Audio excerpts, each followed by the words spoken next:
race and racism are, of course, deeply embedded in the history of American environmental thought, right? So the mainstream environmental movement has often been dominated by white voices and the concerns that tend to get the most attention when articulated by those voices, right? Like wilderness preservation, for Right. instance.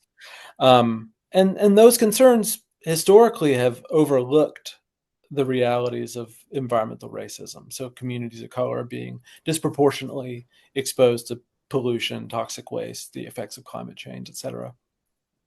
And their struggles with those effects being sidelined in environmental discourse. This has been a problem since the mainstream environmental movement got off the ground in the late 19th century. Principally with the efforts of a figure like John Muir. So this my work is to examine also the religious dimensions of these types of exclusions. So the history of settler colonialism in the U.S., for instance, wasn't just a political or economic project. It was a religious one, right? Christian missionaries played a major role in dispossessing indigenous peoples of their lands, often justifying it through theological arguments that cast the land as empty or unclaimed or in need of cultivation, right? Similarly, the transatlantic slave trade violently separated African peoples from their lands and their spiritual traditions and forced them into a relationship with the American landscape that was defined by labor and subjugation rather than freedom or belonging.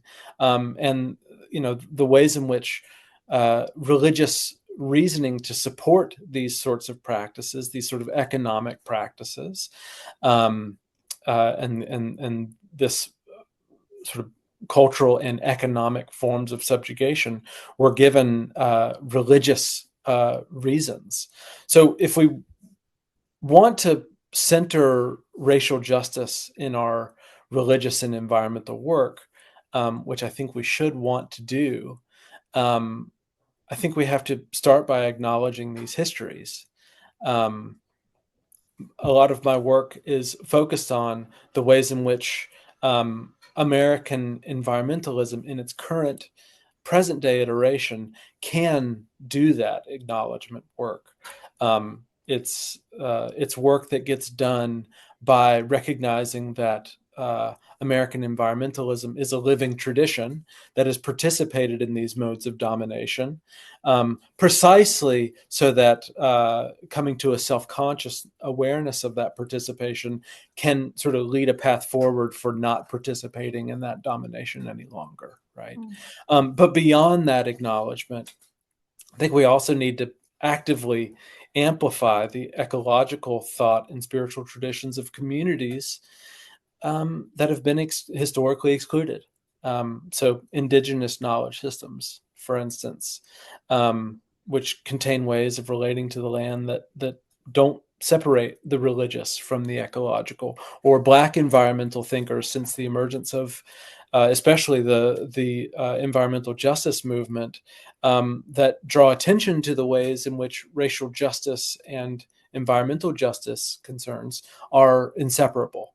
I think along these lines, religious communities have a really important opportunity, I want to say, a responsibility to listen to these traditions, to take them seriously, and to recognize them as essential to any meaningful environmental movement.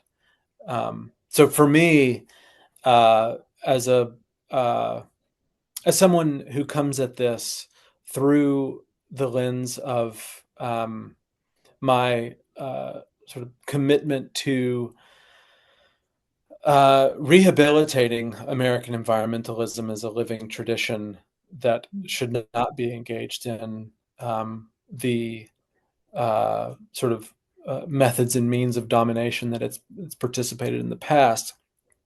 as well as my work as a pragmatist. I'm come at this through the avenue of the question of language and its bearing on these considerations.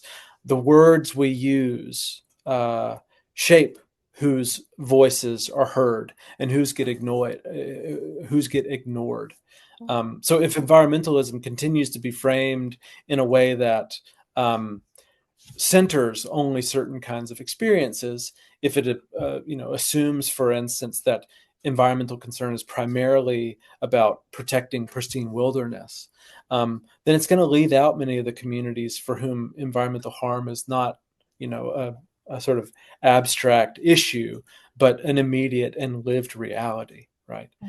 So expanding the conversation means expanding the ways that we listen, both to people and to their histories, but also to the land itself, to the more than human.